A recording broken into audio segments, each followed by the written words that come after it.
Welcome to the Cup of Joe Show, where we explore the journey of recovery from alcohol and drug addiction. One story, one conversation, and one step at a time. I'm your host, Joe, creating a safe space for honest discussions about the challenges and triumphs of addiction and alcoholism. In each episode, we'll hear inspiring stories and uncover tools that make healing possible. Sobriety is not a one-size-fits-all journey, and you don't have to face it alone. Recovery is possible, and it's worth it. Thank you for joining the Cup of Joe Show. Now let's get started.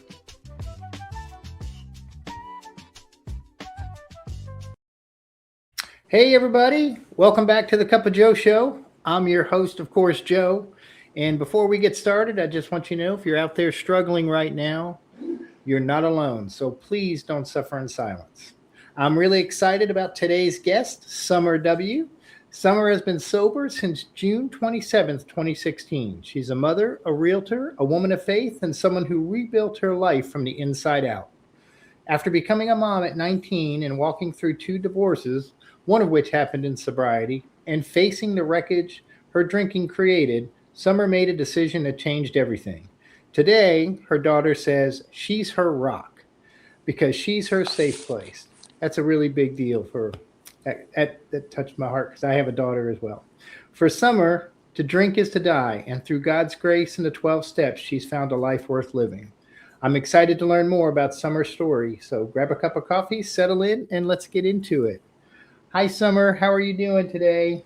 Hi, Joe. I'm good. Thank you so much for having me on the show. Oh, I'm so grateful that you decided to come on, so thank you for your willingness, for sure. So what was it like growing up, Summer? It was chaotic. It was very chaotic growing up Summer. My parents were both alcoholic and drug addicts, and they divorced by the time I was 3. My mom actually left my dad for their drug dealer, and she ended up staying with him for like 17 years, and they had my younger sister together, April.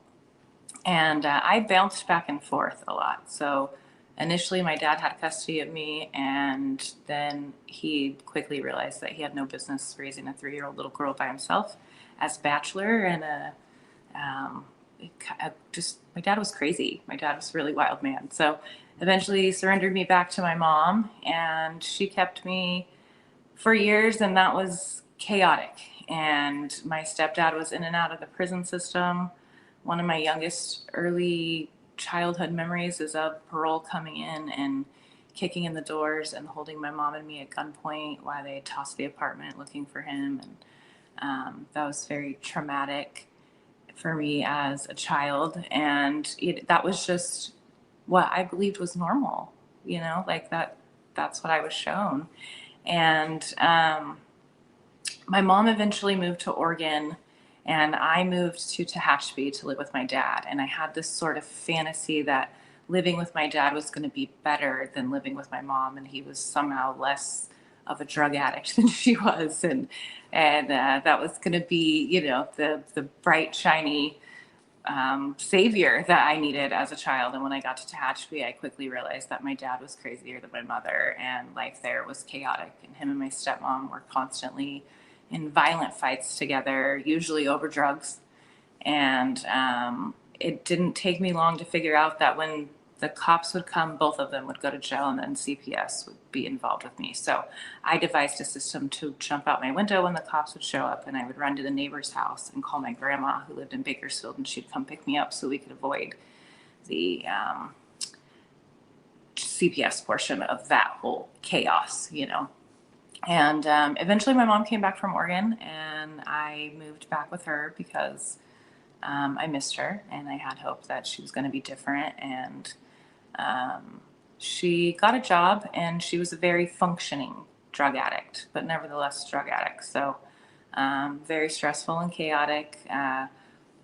We never really had church in our life. Sometimes my mom, when we were young, would use it as a free babysitter, but I didn't have any kind of faith. I had some friends along the way that I went to church camp a couple times with her, but we ended up getting in trouble and getting caught for smoking cigarettes. And, so trouble was easy for me to find. I didn't really like school a whole lot. So I cut school a lot, and I ended up graduating high school from Community on 34th Street. It's a continuation high school where you go once a week. I was behind on credits, and that was really the only place I could go and make up credits to be able to graduate with my class. And I did, and I still to this day have nightmares about not graduating high school. I don't know what that's about. I'll talk to my sponsor later. So I ended up getting pregnant right out of high school from my high school sweetheart. And I remember walking down the aisle and thinking I can always get a divorce because I didn't want to marry him. But my grandma, who was the one solid person in my life, she said that the right thing to do was to marry that man because he'd gotten me pregnant. And so I didn't want to disappoint her, and I did. I married him, and we made the most of things until my daughter was 5. Once she started school, I got a job and started planning my escape. I worked at a furniture store, and I was on a salary plus commission pay structure, and my first husband didn't know about the commission portion. He just thought they paid me really poorly to work a lot of hours. And so I was just rat holing these commission checks until I saved enough to get my own apartment. And I let him know that I was filing for divorce and I was taking our daughter, and I got us a place, and that was going to be that. And exactly 30 days after my divorce was final to him, I signed a new marriage license. And my second husband was an alcoholic. And I had it in me. I always had it in me. It's just that when my first husband and I would drink, he didn't have the ability to control either. And so we would, go out for drinks, and we would both overshoot the mark. And then my mom would have to keep my daughter. And I learned pretty quickly that somebody needed to raise that kid. So I just made the decision that I would be the sober one in that relationship. But the second I divorced him, our custody structure allowed me to have every other weekend free. And so every other weekend I made up for lost time. And I sustained that for a while, and it was fun. And I made a lot of terrible decisions. And I justified my drinking for a long time because my parents, they did drugs and they drank. So I wasn't like them, and I wasn't being as bad as them because I just like to drink. I don't do drugs, so I'm better than them, right? And I rode that for a long time. And my now second ex-husband, my daughter was getting ready to come home on a Sunday, and I was very hungover. I mean, I was dying. I was throwing up, and it was not pretty. And he said, "Why don't you go do a shot?" And I said, "What is wrong with you? That'll make me throw up." And he said, "You're already throwing up. It might make you feel better." Well, he knew the method. He knew exactly what I needed to do. And I did, and it made me feel better. And I thought, that's the ticket. You just don't quit drinking. You just keep drinking, right? And I didn't just go from that point to what I ended up at before I quit drinking, but I definitely crossed that invisible line right then and there. I think that was it. And I became more and more dependent on alcohol. My drinking increased a lot, rapidly, very, very rapidly. And I would try really hard to not drink until I would have to go pick up my daughter from school, right? And I sustained that for quite a while. And then she decided she wanted to do an after-school sport, which completely changed my timeline. And don't you know, 3:30 is a long time to wait to drink. And so I don't know if I can do until 5:15 when I have to pick her up from, and I don't know if these are exact times. I'm just pulling it out of thin air. But you get the gist of what I'm saying. And so I remember, I don't remember if it was the first time I did it, but it was the first time that I had repercussions from doing it. And I thought, well, I got to go get her. And I remember going to my freezer, and I was drinking Jägermeister at the time. And I did a shot of Jägermeister, and I got in my car, and I didn't get 2 blocks away from my house. And I passed a CHP. He was going the opposite direction of me, and he lipped right around. And I smoked cigarettes at the time, and I remember digging a cigarette out and lighting it real fast. And then I made a couple turns and I was at the school. And as soon as I pulled into the parking lot at the school, he lit me up and he got me out. So now I'm at my daughter's elementary school with teachers and parents and everybody lined up on the fence, just watching the show of me doing a field sobriety test. And I'd like to believe I passed that, but I don't know. He never told me. But what he did do is pull out this magic little machine that you blow into. And there's not really any way that I know of to get around that bad boy. So I remember blowing out my nose and my mouth at the same time because somebody had told me it lowers the alcohol vapors or something. But you really have to blow hard in that machine. So that was just making the air. And I was pissing him off more. The more I tried and failed, the worse he was upset with me. So finally and I remember going, I smoke. I'm doing the best I can. And I wasn't. I was being shit. I really was. And so I finally blow into it and it's a .068. And he's like, yeah, I need you to do it again. He waited a few minutes and I did it again. It was .072. And we know what's happening right now. And he knew what was happening. So he said, my supervisor's right around the corner. I'm going to call him. He's going to bring his machine. You're going to blow into his machine.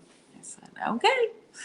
And in the meantime, I'm making up some story about how I just caught my husband cheating on me and feel sorry for me and don't you know, and blah, blah, blah. And, I think it worked. I don't know. So the supervisor shows up. I blow into his magic machine and I'm a .078. And the guy that had pulled me over initially asked the supervisor, should I write her for and he said a penal code, which I believed to be when reckless. And the supervisor asked me where I was going. I said, I'm going home. And he said, you go straight home. If I see you driving, I'm not even having a conversation with you. You're going straight to jail. Like, just stay off the roads, go home. And so I said, thank you very much. And the other officer said, go take a seat in the car. And I said, well, your car or mine?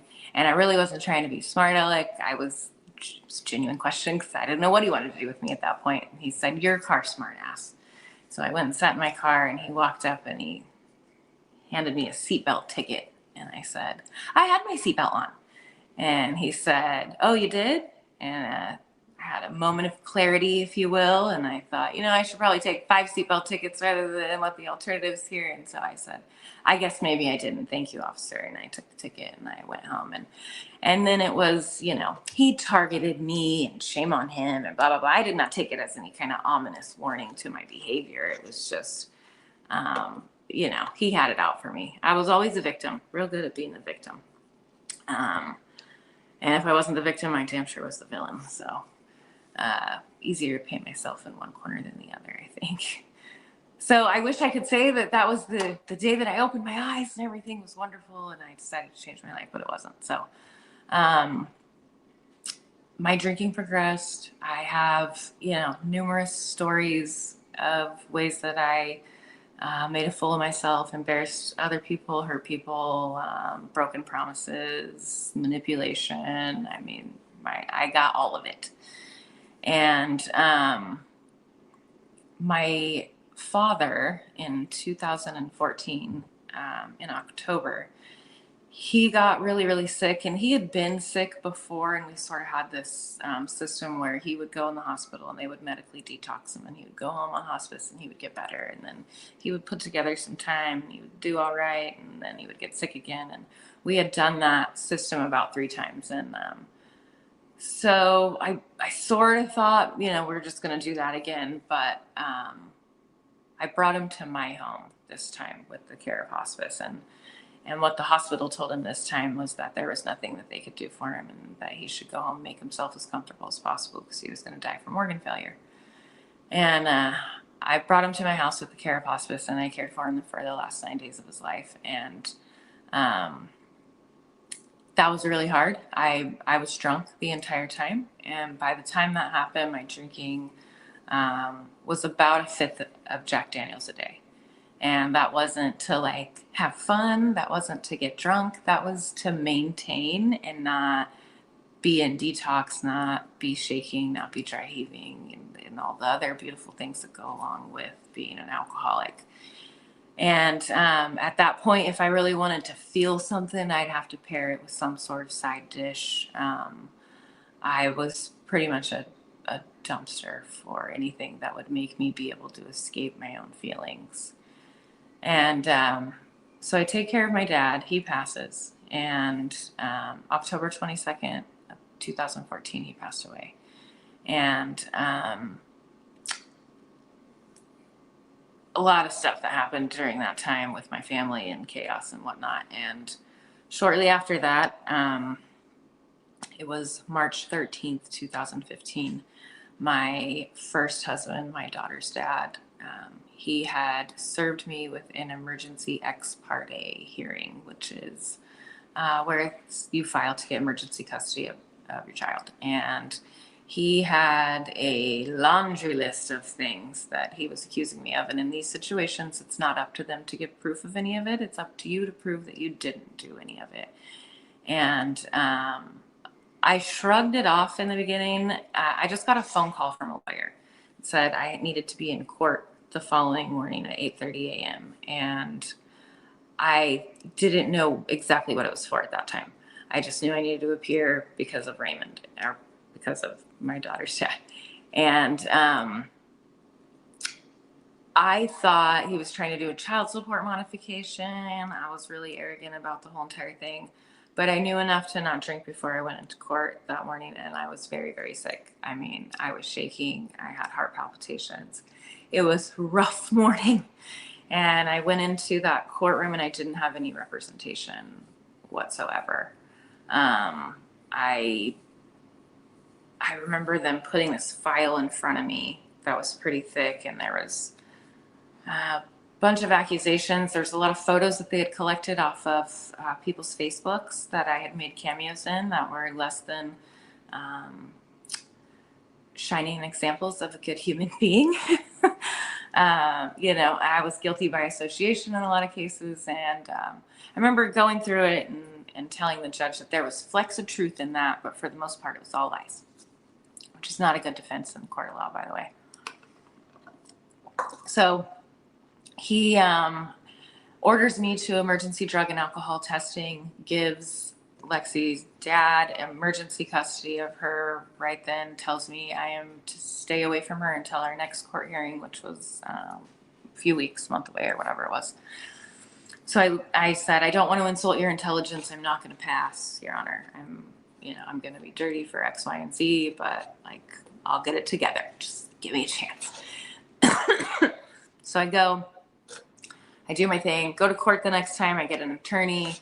Ultimately, what happens is custody is reversed. And there was a court-appointed child advocate that had a place in this. And I remember having a meeting with her, and she suggested that I seek out Alcoholics Anonymous. And I was so offended that she called me an alcoholic, and she doesn't know me. And they're just trying to, again, I'm the victim, and it's so gross to think about now. But anyways, so I probably ought to go pay that lady a visit and tell her she was right at some point. But so I wasn't ready to admit any of that at that point, and I spiraled. I really, really did. I was court ordered to do random drug and alcohol testing, but I also knew that I had to have a 2-hour notice to go, and they were closed on Saturday and Sunday. So by 4:00 on Friday, I can drink as long as I'm stopping by, I think was before bed on Sunday, right? I'll be fine. And he did test me twice, but the deal was if I passed, he paid for it. And if I failed, I paid for it. And when I passed twice, I knew there was a pretty good chance that tightwad wasn't going to ask me to go again, because he was mad that he was have to pay for him. So after that, I really didn't keep those parameters very well. I think I did put together about 3 weeks of sobriety in the very beginning of that, just because I was scared. And I was trying to prove myself I wasn't an alcoholic, right? Well, if I can go 3 weeks without drinking, obviously I don't have that bad of a problem. And I ultimately ended up drinking in the closet every other weekend when my daughter would come over. Literally had a bottle in the closet, drinking in the closet. And my second husband and I,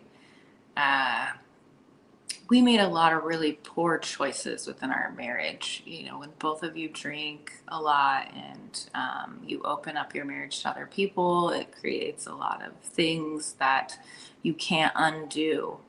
And I ultimately left him. I moved in with my mother, and I made this big plan to go to Spokane, Washington and get sober, because my brother had done that about 10 years before, and he met a woman up there and he got a job up there and he cleaned his life up, and he seemed to be doing good from what I could see. And, you know, if Spokane was the answer for him, Spokane's going to be the answer for me.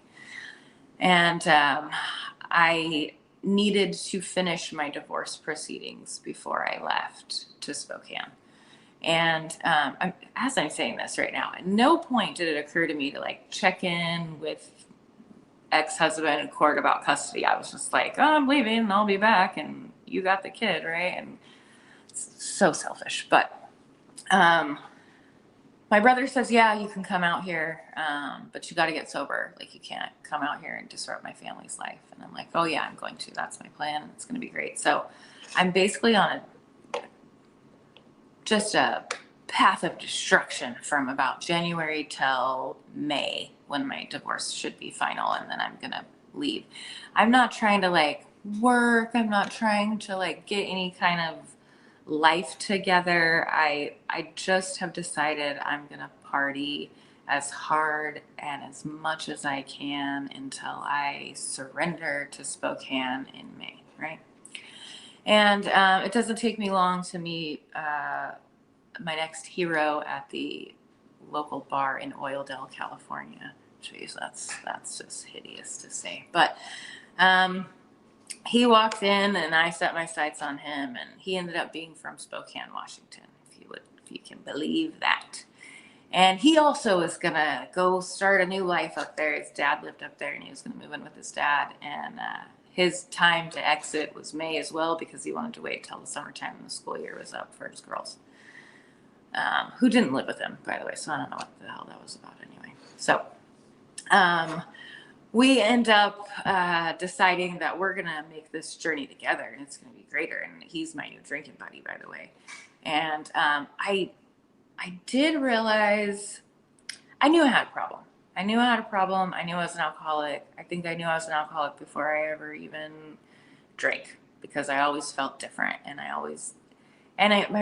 dad was. I saw it firsthand. Like, I knew it was possible. And I just thought I was smarter than it, really. I really did. So when I started drinking with him, and I started doing shot for shot with him, and then going every time he's in the bathroom or runs outside, I'm in the freezer and I'm taking an extra pull because I need more. Don't you know? Like, I just have high tolerance, and I need more than you.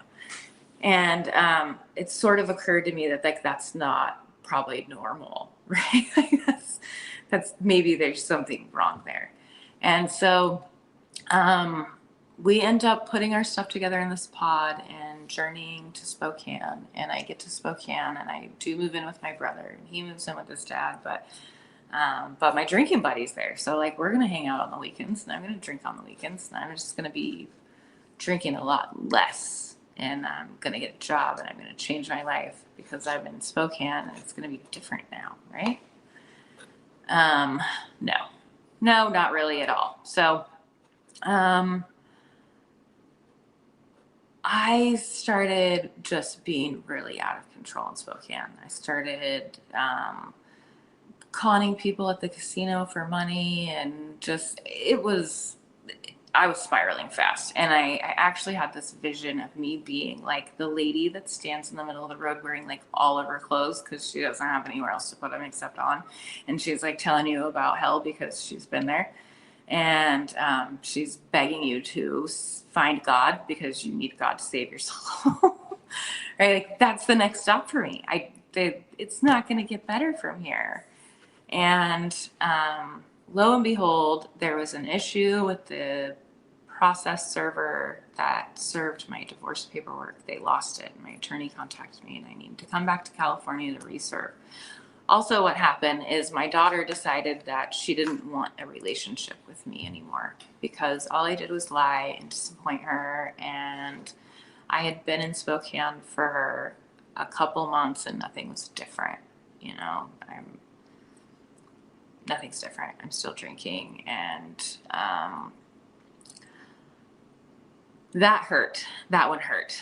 That one hurt a lot. And I got an opportunity to catch a ride down to California because a friend of mine from Spokane was going to go to SeaWorld with their family. And they said, we'll drop you in Bakersfield. We'll come back and get you on our way back. And you can handle what you need to do with the divorce, talk to your kid, blah, blah, blah. Yes, great. Wonderful. Love it. So get dropped off in Bakersfield. And the first thing I want to do is go see my kid. But I call my soon-to-be ex-husband, because I need money and I need to drink, and I know he'll do whatever I need him to do because I'm really good at manipulating him. I've been doing it for 10 years now. And so he shows up, and we get drunk together, and I let him know I need to ride out to where my daughter is, and I know the store she goes to all the time, and I literally waited on the corner until she would come out, and I approached her and I'm your mother, you can't not talk to me, how dare you? And I'm drunk the whole time I'm doing this, and in this moment she looked at me, and I recognized something in the way that she was looking at me in that moment. And this part always gets me, man. She was looking at me the exact same way I used to look at my parents. The only thing that's going to change this look of disappointment in this child's eyes is my behavior. And I'm going to have to do something different now. And so I tell the separated husband, because we're not actually divorced yet, I need to go to rehab, man. I'm messed up. I need help.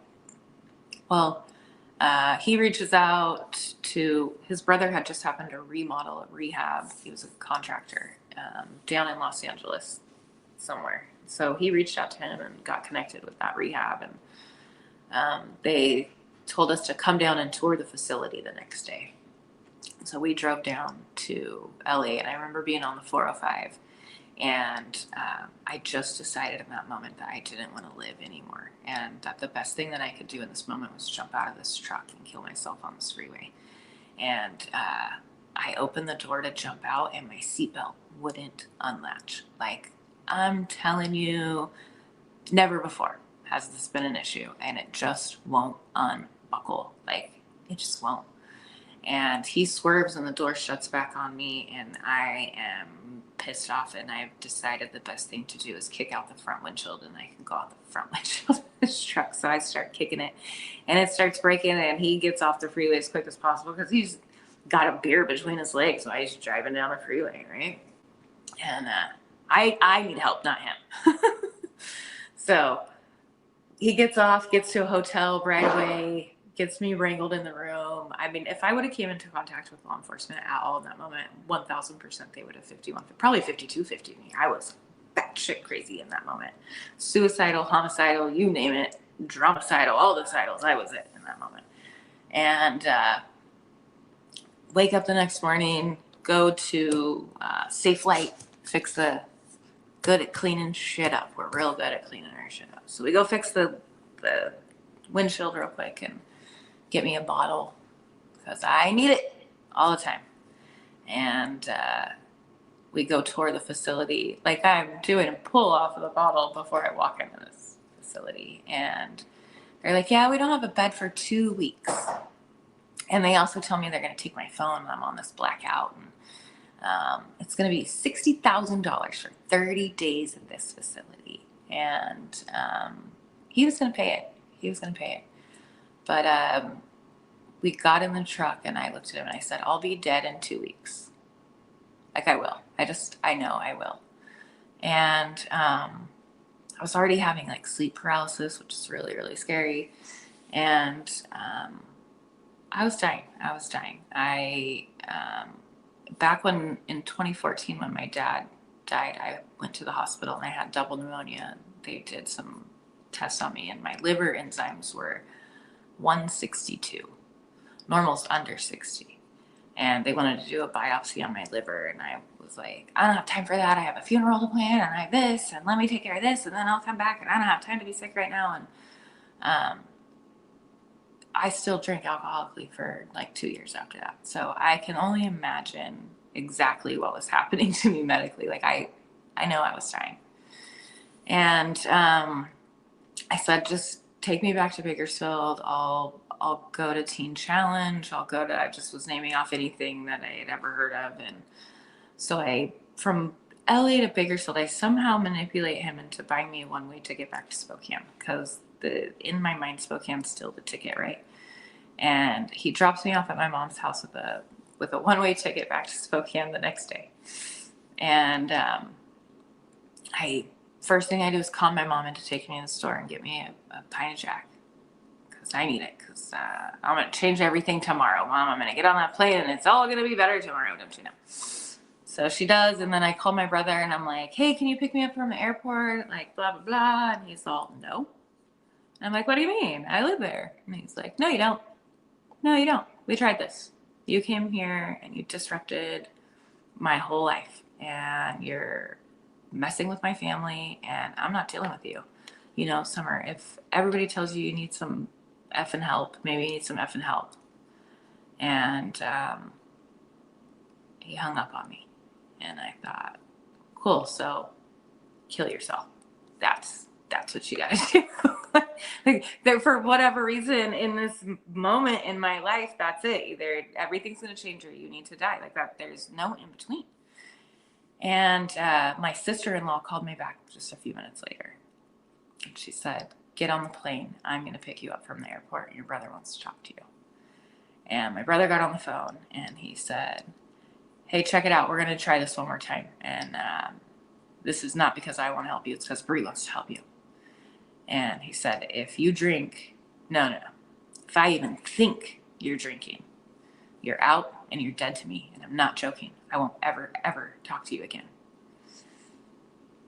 And I needed him to say that to me. I needed to hear that, most definitely. And so my mom took me to the airport at like 4 a.m. And are we doing good on time? Oh yeah, we're good. Okay. You're fine. Okay. You're good. You're good.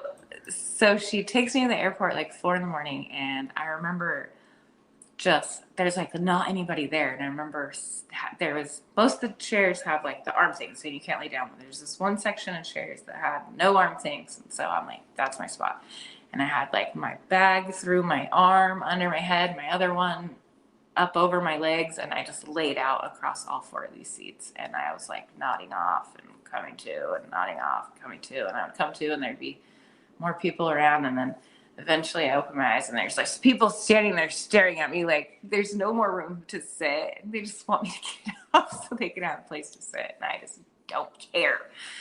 But I did. I got up and I don't know how I made that flight. I don't, I was crashing pretty hard. I hadn't slept for about 3 days in a row. I was doing some side dishes and I don't know how they let me on that plane. I don't. And the first leg of my flight was from Bakersfield to Phoenix, Arizona. And then I had like a 3-hour layover in Phoenix, Arizona, and then Phoenix to Spokane.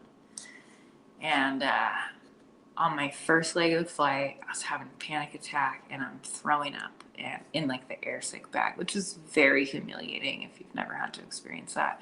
And the man next to me, I think he might have been an angel. Like I really do now that I am where I am today. I didn't recognize that in the moment. He was just like this man that spoke very little English and was nice to me. But looking back, I think he might have been an angel. And he was really sweet to me. And I remember like telling him that if God just lets me get to Spokane, I'm going to get sober and I'm going to do the right thing. It's going to be great. And I just need to not die on this plane. Right, because I'm convinced I'm gonna die. So I get to Phoenix and I go straight to the bar because I need a shot. It's been like I finished that bottle my mom got me about 3 a.m, and now it's probably about 10 a.m. So I'm detoxing pretty hard. And I didn't know you could die from detoxing from alcohol. I didn't know you could have a seizure. I didn't know any of those things. I knew I felt like I was dying, but I didn't know it was actually things. So I go straight to the bar or double shot of Jack Daniels. And that man who was on the plane next to me is sitting next to me, and he's like, hey, I thought you were going to quit drinking. I'm like, I am, but if I don't do this right now, I'm going to die. So you can either buy it for me or watch me die. It's your choice. And he bought me the double shot of Jack, and then I did it, immediately ran to the bathroom and threw it up. And I was like, okay, I need some food. And I remember going and trying to get some Chinese food, take a couple bites of that, and I threw that up. And then I sat up against this wall in the airport, and I just recorded this video, and I share it on my Facebook every year on my sobriety date. And in the moment, I didn't know why I was doing it, but I know now that God was making me do it. And it's hard to understand a lot of what I'm saying. You can see that there's nothing in my eyes, like there's no one there.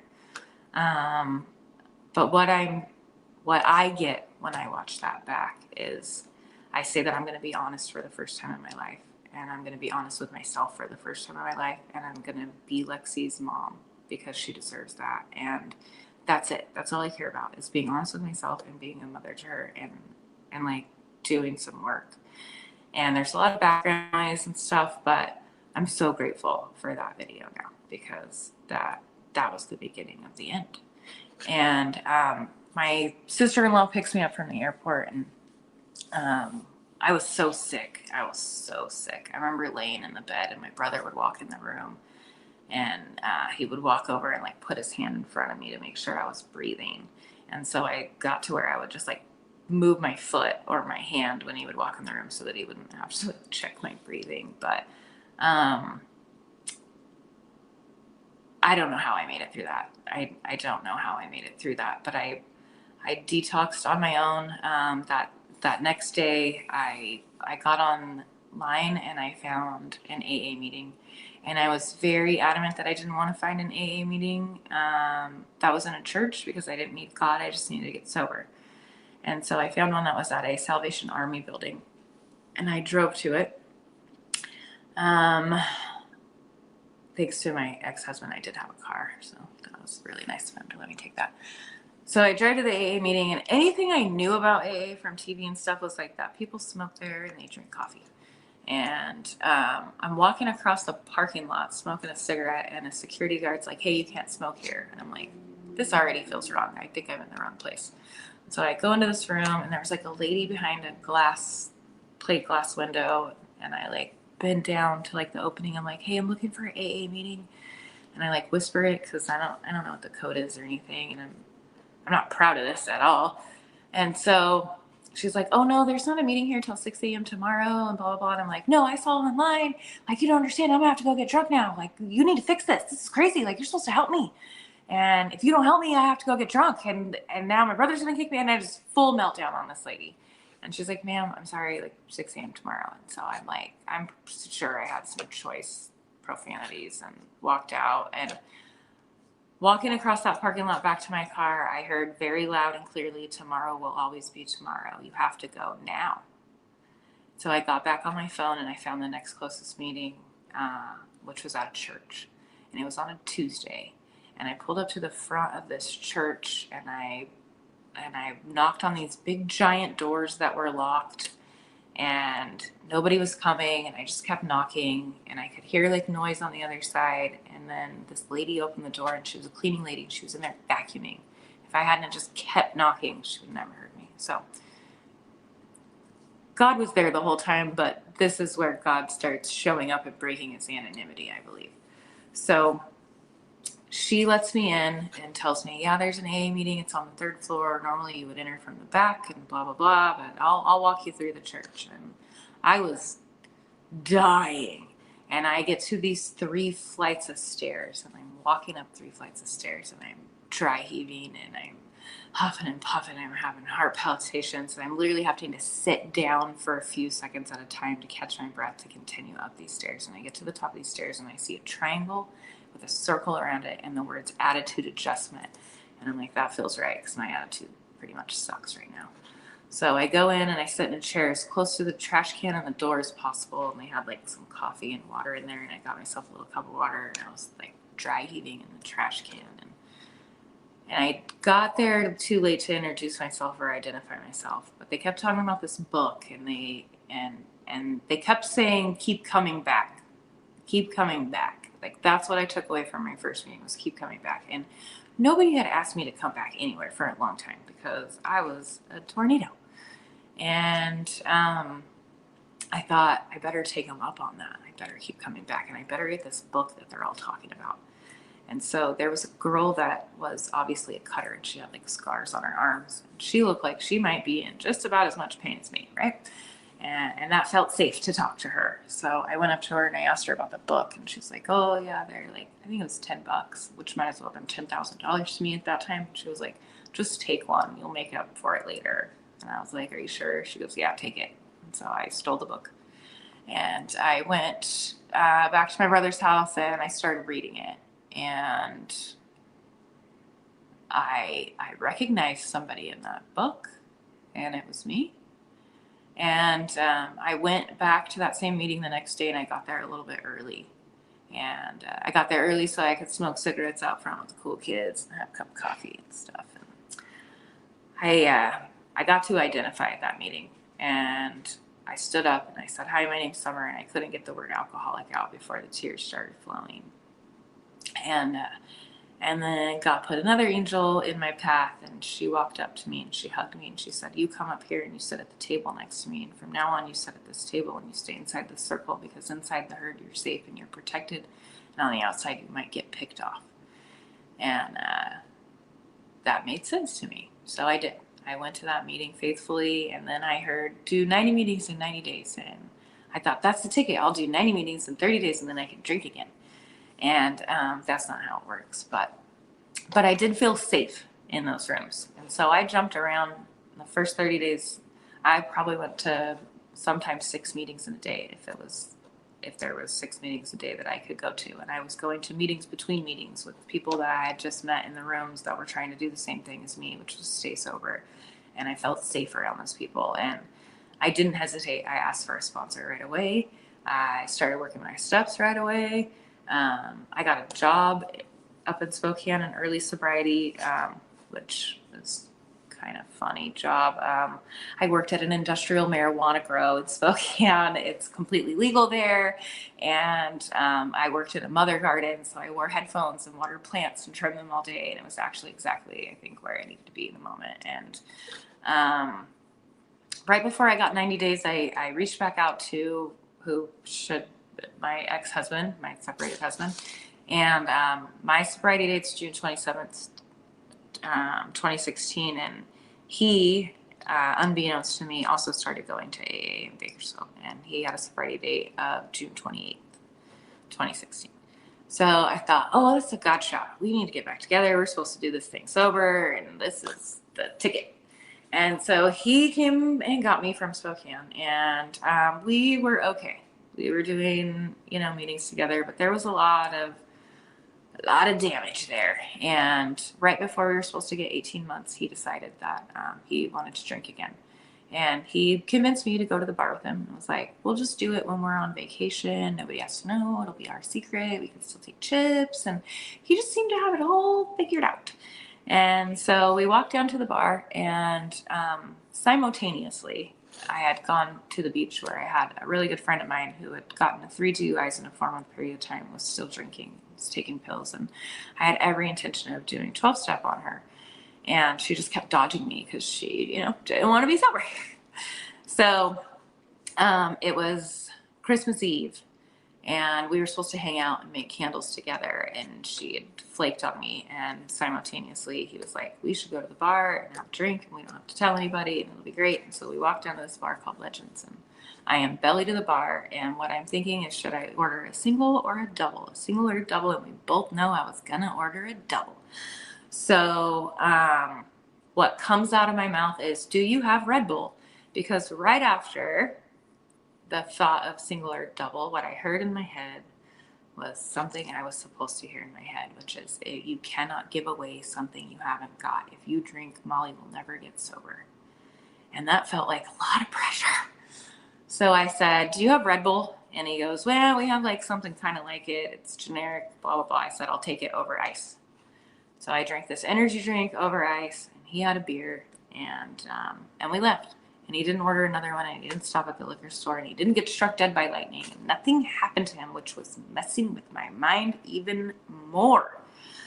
So it's just not working. He's controlling it at first. Within about 2 months, it's, hey, can you stop at the store on your way home and get me a 6-pack? And now it's in the refrigerator. And when my daughter's coming over for her visit, I remember her opening the refrigerator, seeing it, and looking at me and going, what the?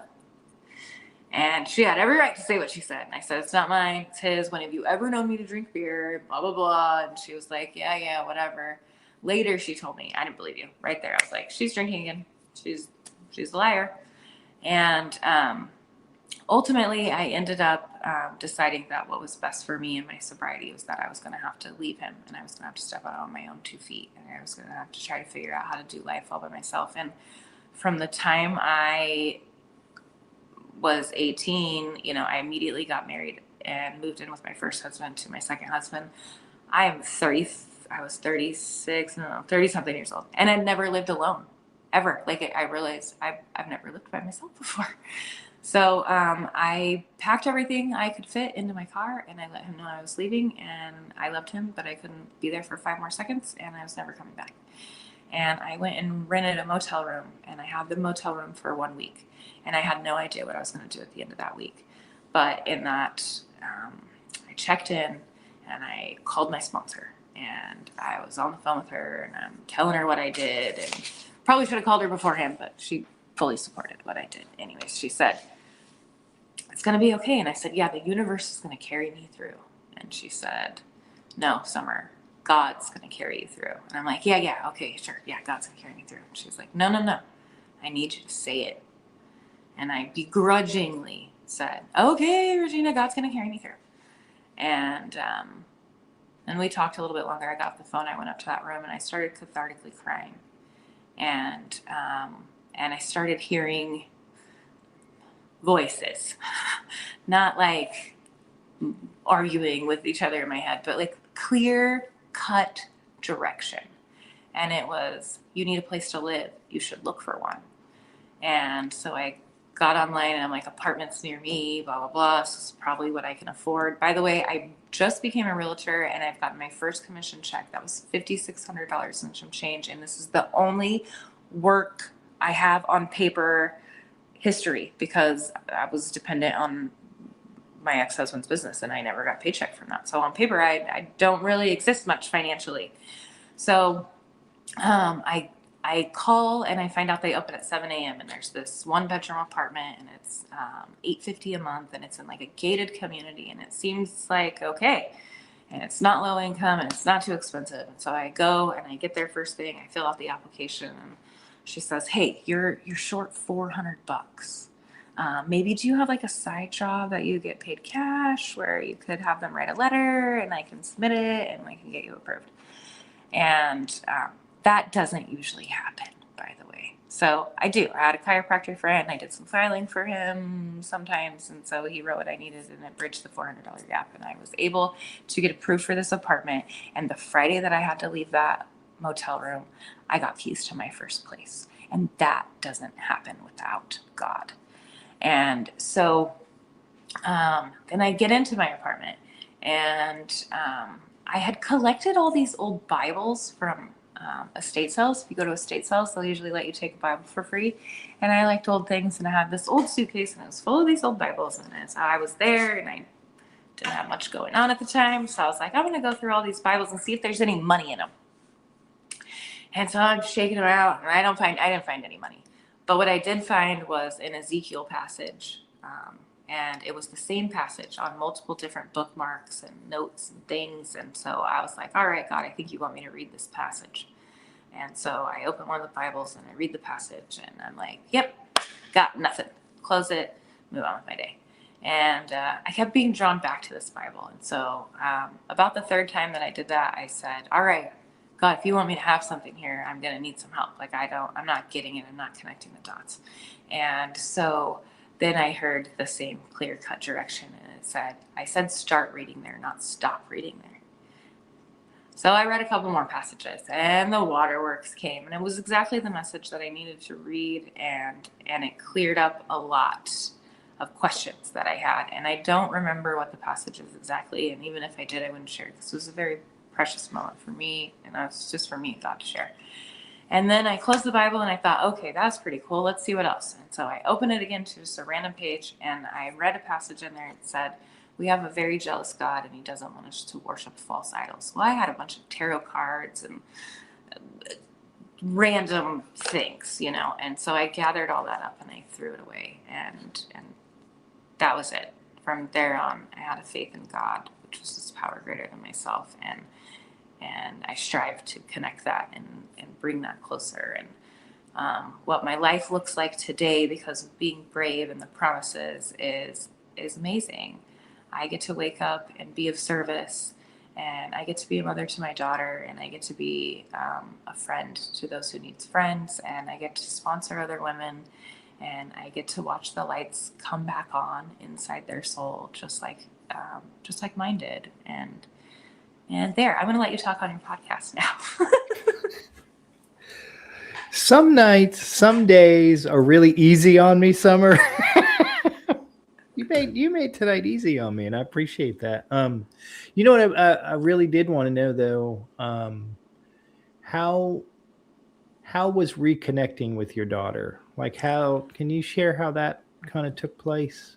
Yeah, so once I got the apartment, and her and I started spending a lot more time together, it was very uninterrupted, and everything that was in there I could explain and account for, right? So there was no more questions.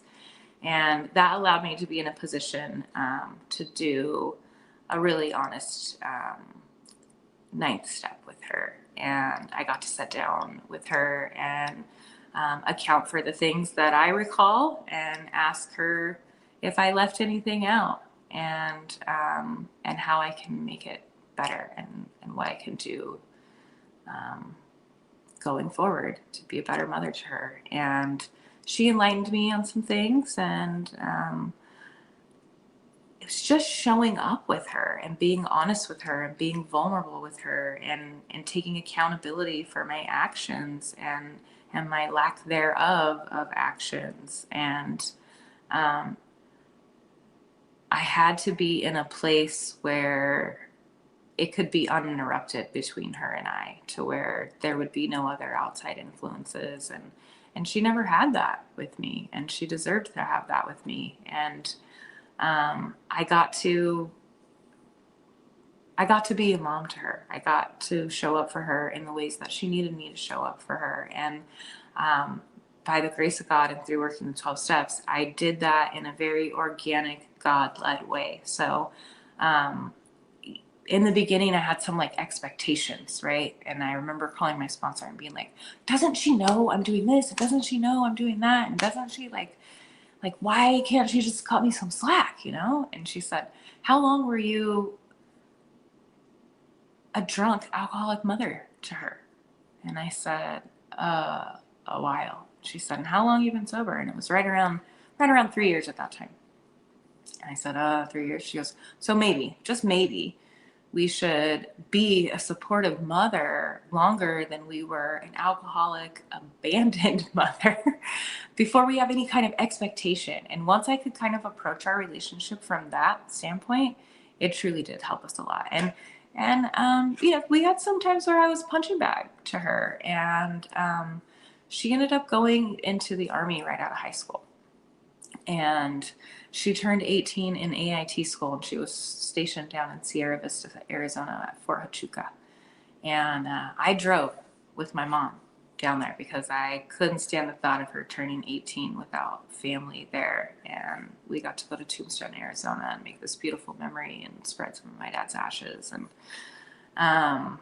showing up for her. She got married in the Army, and then she married an abusive man, and she got divorced in the Army. And I went out there and I supported her and showed up and was her mom. And every fiber of me wanted to tell her what to do in that moment, because I knew he wasn't right for her. She had to learn those things. It wasn't my job to live her life for her. It's my job to suit up, show up, be her mom, pray for her, protect her when I can, and support her all the time. And then when she divorced him, I went back out there and just showing up for her has been my biggest strength, and I can't do that unless I'm sober. No, it's such a big deal. It made me think, where it says in the ninth step promises that, you'll be amazed before you're halfway through. And I was reminded that, if I was out screwing up for like 20 some years, halfway through is 10 years. So if I put Yeah. stuff back together in 10 years, Yeah, I should be amazed, exactly. But we want what we want, and we want it now. And I love that you said just showing up, suit up and show up. You know, my first sponsor used to say, chop wood, carry water, chop wood, carry water, Um, so, what else? What are some of the other like really good things that have happened to you in sobriety? Oh, goodness. Um, so I became a real estate agent, and this one, I'll try to tell this as fast as possible, but the promises, you said that, so it reminds me of this. So there's a local restaurant here in town, and when I was out drinking, I went there with a group of friends. They paid with a counterfeit $100 bill, and I didn't know until after the fact, but I didn't like go back and try to make it right. So flash forward to about 4 years sober, and I'm a real estate agent, and I'm having lunch with a colleague at this restaurant, and our food comes, and I'm a foodie, and he had seen me eat before, and I love food. I get excited about food. Well, I wasn't excited about the food. I was lost in thought and guilt and shame, and all these things were in my head. And he looked across the table and said, "What's wrong? Why aren't you happy about the food?" And so I share with him what happened, and he said, "What are you going to do about it?" And I was like, "Well, I need to talk to the manager." So I call the manager over, and I tell the manager, "Hey, I'm recovering alcoholic. I'm part of staying sober. It's making amends, and blah, blah, blah." And so they allow me to make it right. So I do. And then the next day I go into a meeting, and there's an older gentleman in there, and he happens to be neighbors of the family that owns that restaurant. They don't know I did that, right? But they need to sell their family home, which is $1 million home in Bakersfield. And $1 million home in Bakersfield is a big deal.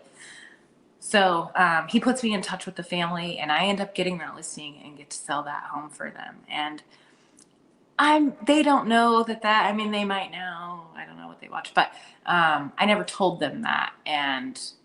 But God knew I did that. God knew I did that. And there's so many examples of that have happened. Like the relationship that I'm in now, his middle daughter suffers from the ism, and he didn't really know how to navigate that. And I was able to help her get into a recovery home and get on a path toward recovery. And it never ceases to amaze me how God puts me in these places where someone needs some strength. And if it wasn't for all the things that I walked through, I wouldn't know how to give that away, And the list it goes on and on. Like, I've gotten to meet famous people. I got to go on a tour with Korn. I got to ride on their tour bus. Brian from Korn is sober and in recovery, and a follower of Christ, and he happens to be really good friends with my boyfriend. And that was one of those moments where I was like, is this really happening? Like, am I really on the side of the stage at a rock show right now? Like, none of these things are possible without me being sober. And I've just got to experience, I got to swim with dolphins. It's just so many things, like so many beautiful things. But I think the best thing is watching the lights come on in another woman's eyes, like seeing them put their family back together, hearing them share about the pride that they have in themselves, and coming from a place of shame and guilt, and to be able to turn that into hope for someone else. That's a really beautiful thing. Absolutely, it is. And that you said the key word, hope. So, what would you say if there's somebody out there listening right now who may be feeling hopeless? First thing I would say is, if nobody's told you they love you today, I love you. And you don't have to hurt alone. If you want a different life, you can have a different life. You just have to be willing to put in the work and take some suggestions and do everything different. You just have to be willing to do everything different and have blind faith that that you are worthy of a better life. You just have to believe that yourself. And if you find a 12-step program, you'll probably find a group of people that will be willing to love you until you can figure out how to love yourself. Really well said, Summer. When I was struggling when I first came in, my what turned out to be my sponsor, who I adored, but he passed away 4 years ago. But he always just tell me to pray for willingness, and I had no idea what it meant. I really didn't. But it's such an important thing. And you mentioned you have to be willing, and you do. You have to be willing. So. Is there anything you wanted to talk about that you haven't mentioned?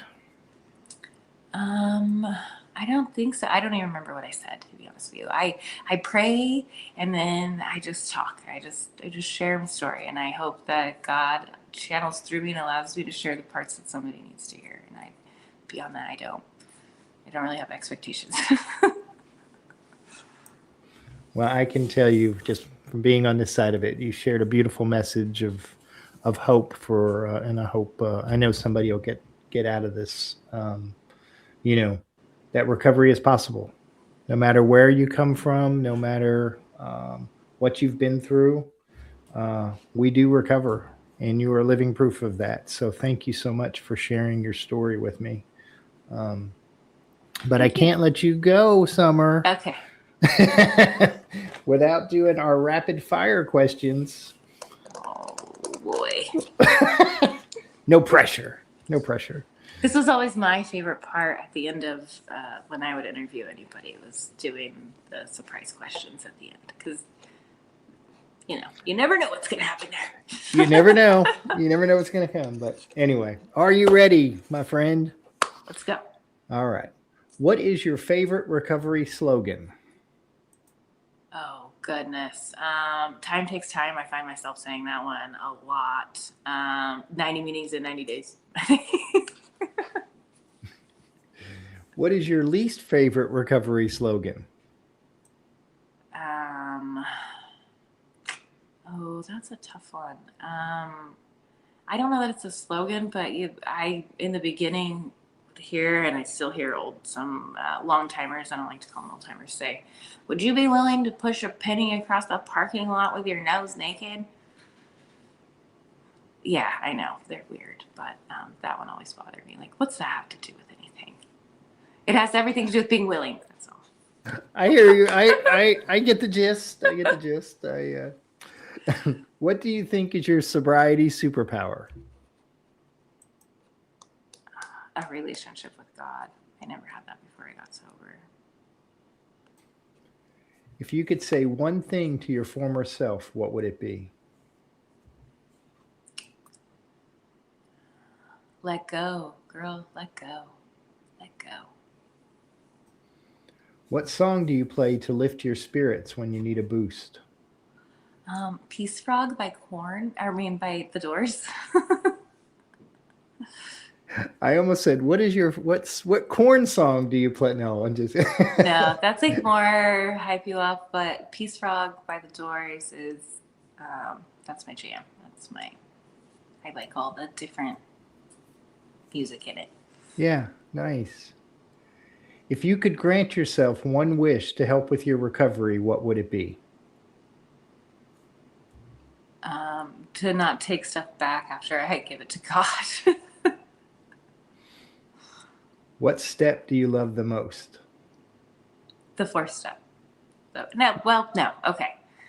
I felt the most freedom after the 4th step, but steps 1 through 3 and 10 through 12 can keep you sober, but that stuff in the middle will make you a better person. So I can't pick one. That's a terrible question too. Well, then you're really not going to like the next one. What step do you love the least? I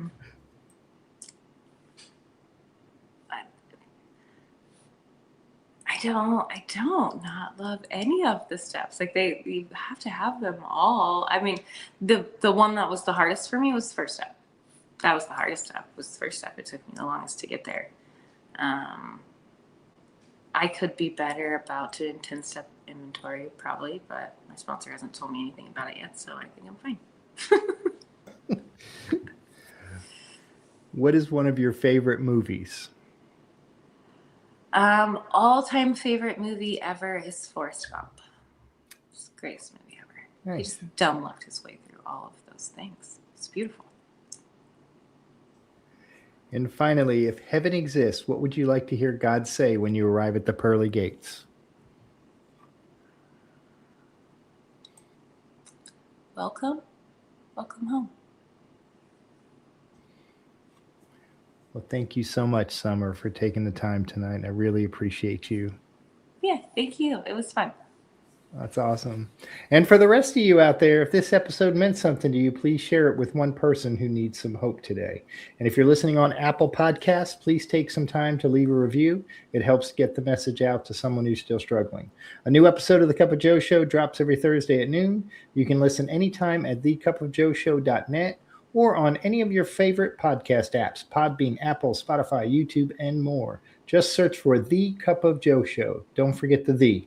And if you're looking for daily encouragement in your recovery journey, subscribe to our friends at thedailyponderables.com, delivering inspiration to your inbox every morning.